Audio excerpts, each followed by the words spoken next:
Mes iš tikrųjų maitinam jau turbūt 10 metų ir naudojam didelį kiekį ekologiškų produktų nuo pat pradžių.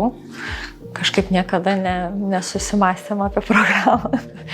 Bet iš tikrųjų prieš metus dalyvavom ant sveiko maisto šventėj, susipažinom su Ekoagros, susipažinom su technologė Raminta Bogušienė ir kažkaip jų paskatinti. Sertifikavomės, kaip tik suvedėm nelabai senai 94% maitinam ekologiškai. Jūs patys, jūsų vaikai, ar pajuto kažkokius pokyčius meniu patiekaluose? Kad gamint tą 90% pasiekti, teko pakeisti meniu truputėlį, pritaikyti, nes ne visus produktus galima gauti ekologiškus, tai tiesiog mums padėjo. Pajutom taip gal.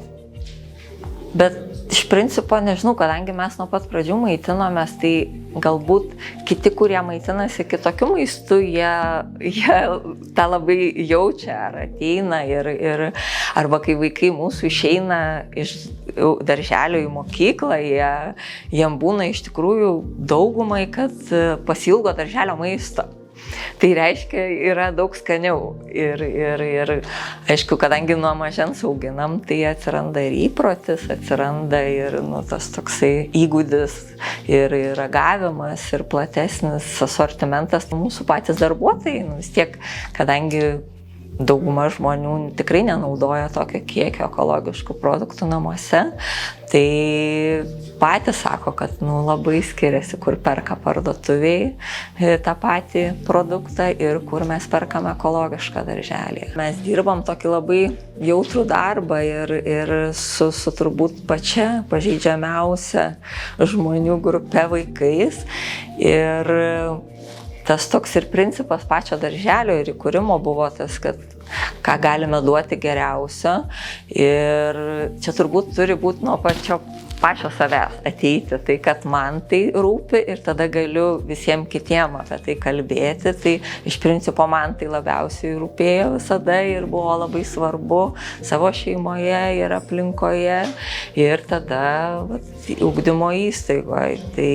Tai čia turbūt tą daryti turi ne dėl kažko, bet, pirmiausia, pradėti nuo savęs. Tas mažas vaikas yra labai svarbu, tai čia yra investicija į vaikų ateitį. Nes tą, ką mes dedam, kaip sakau, mes ne šiukšlių dėžė. Mes turim vieną kūną ir turim jo rūpintis. Tai kaip ir visi profesoriai, mokslininkai, visi sako, kas yra svarbiausia gyvenime, yra judėjimas ir sveika mityba.